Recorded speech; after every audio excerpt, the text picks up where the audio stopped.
Hey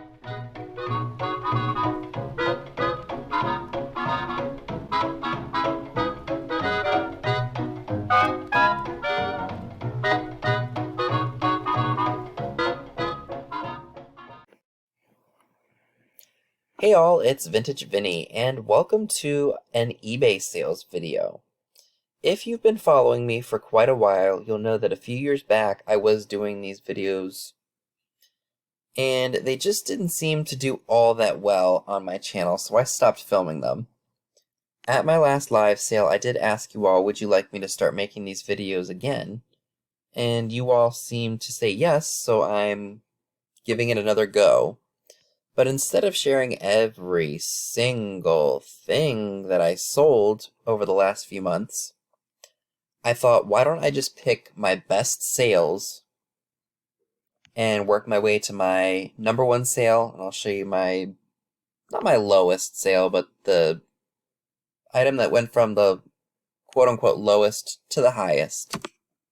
So without further ado, let's go ahead and see what I sold.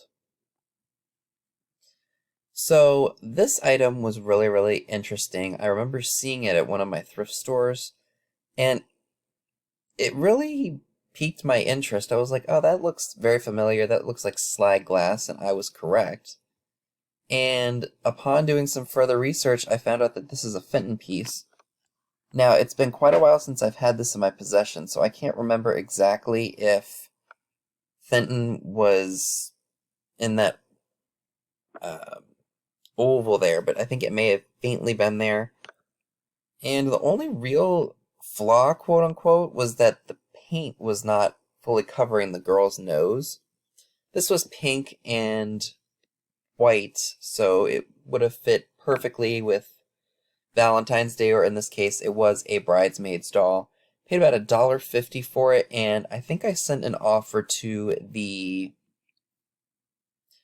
watchers, like, you know how eBay will say, oh, send X amount of items offers to potential buyers. So that's what I did, and I think I ended up selling this for about $39, which is perfectly fine with me because I only spent $1.50.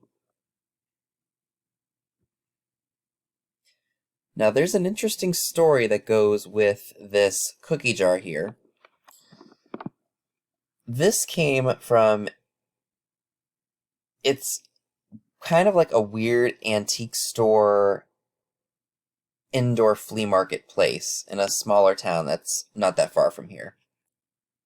And I remember seeing it there this one time, and it was in a booth where the merchandise just kind of sits, like nothing really changes. It's just as if somebody dumped all this stuff and just left it there. And I mean, every time I've gone there, nothing's changed. Everything's been in the same exact spot that it was from the last time and the last time that I'd visit. So I think I was scrolling comps when I came home because this vendor mall, I can't look anything up. The cell phone reception is terrible. And I was, again, scrolling through different cookie jar listings, and this one popped up. It's a fundamental talking Cajun crocodile, and I think there was a different animal or something, and I thought, oh, that sells really well. So I think it was right before Christmas time. I went ahead and I remembered seeing it in this booth, and I went ahead and grabbed it, and I paid only $6 for it. I made sure that it worked, and I cleaned it out because there was some cookie crumbs in there. And again, it sold for $39.99 full asking price. I mean, that was just by coincidence something that I wasn't expecting to have the value that it did. And to pay only $6 and get 40, that was a steal of a deal. Now these are really fun to have, and they come in a wide variety of different colors and different styles and things of that nature. The first time I remember seeing these, I remember Lindsay from Mad Girls Vintage actually featured one of these in one of her haul videos, and I really liked it. And of course I wanted to find one for myself, and I've had a few of these and I've sold them before. So one of the things that I notice is that sometimes these will only come with the fan, or they'll only come with the legs, or you'll just get the base itself.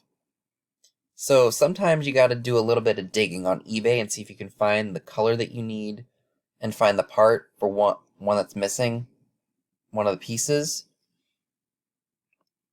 Anyway, this one came complete. I think I only spent about, it was less than $5 for a bunch of stuff that I bought. And I took a best offer of $45 for it. And I forgot to mention, this is called a Naughty Knotter ashtray. And I think someone also mentioned that way back when these were also used to detect earthquakes because it would move. Because the legs move and the fan moves. So the girl's basically cooling herself off. It is a little bit on the floral, girly, like shabby chic side. But it is still a very fun piece. I love mine. And I think they were all made by the same company. It's just a G and a triangle. But yeah, if you can find these relatively cheap, I highly recommend picking them up and selling them. So the one thing that I did is because I wanted one, and at the time I could not get one or find one on eBay cheap enough. So what I did is one of the vendor malls in town had just the base, this piece right here, and I just waited. And I found the correct color of the legs, and I found a fan. One of them I actually ended up buying on eBay, and I got the fan from that one for like $6 or something.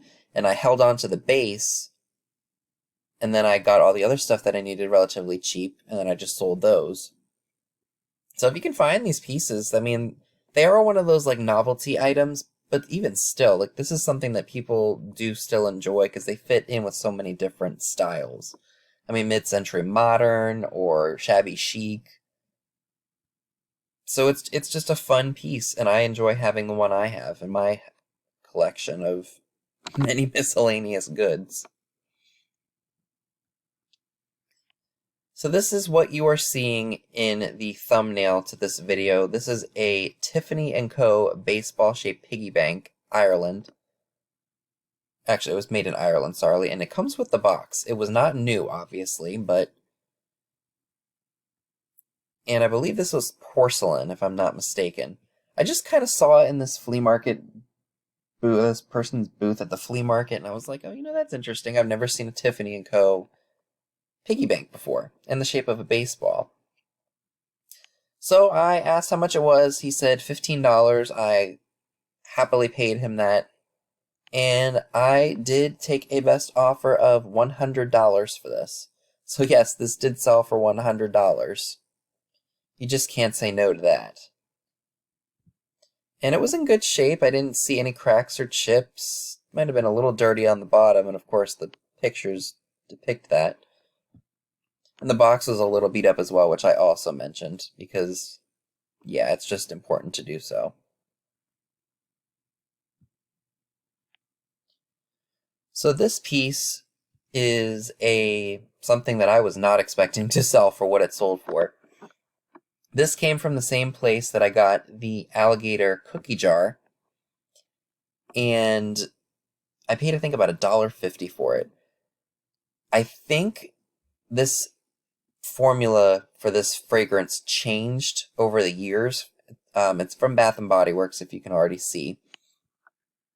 And I found two different ones in different bottles. Paid, I think, about $1.50 for both of them, if I'm not mistaken. And I bought some other products along with these from the same person. And I wasn't anticipating them to be worth as much as I thought. I thought the other products were going to be worth more than these, because Bath & Body Works stuff, you just don't typically see it selling for a lot of money. So what I did was, I came home, looked up some of the stuff that I'd bought, because again, I had to take chances. I think I spent about $70 that day. Boy, did I make that back. There's one with a different bottle cap, and I sold that one for, I believe it was $100. So that was a really good pickup on my part. So if you ever see any Bath & Body Works fragrances in these kinds of bottles, I highly recommend looking them up and seeing if you can find out if they're worth anything, because I was not expecting to sell this for $150. And the last item that we're going to be looking at tonight is a pitcher that I was not expecting. to be worth as much as it is. The pattern is called GYF7 Aqua Golds. Actually, it's just called GY7. It's by Gay Fad. I picked this up at our local Finders Keepers, and I think it was like $5. I just thought it was interesting, and the pattern on it was definitely mid-century. And I know these pictures are not really all that great, because taking pictures of clear glass can be pretty difficult. But it had these really interesting leaves on them in aqua and gold, and there was very, very minor paint loss to the gold. So this thing looks like it just sat around for years and years, was never used, and then it came into my possession. I had asked someone, or asked you all, if you could help me identify it, and someone said that this is not a very common pattern, so that's why I was able to get the $100 that I offered to the buyer. So that was a really, really good return on investment. And that is everything that I would like to share with you all in this video. Let me know in the comments section below what item surprised you most. So that's all I have for you today. Be sure and give this video a big thumbs up, leave a comment below, subscribe if you haven't already. Be sure and click the bell next to the subscribe button if you'd like to get notified when new videos are uploaded. Be sure and check me out on Instagram, the link to it is down below as well, where you will see pictures of items to come in future haul videos. Thanks so much for watching, and I'll see you all soon. Bye guys!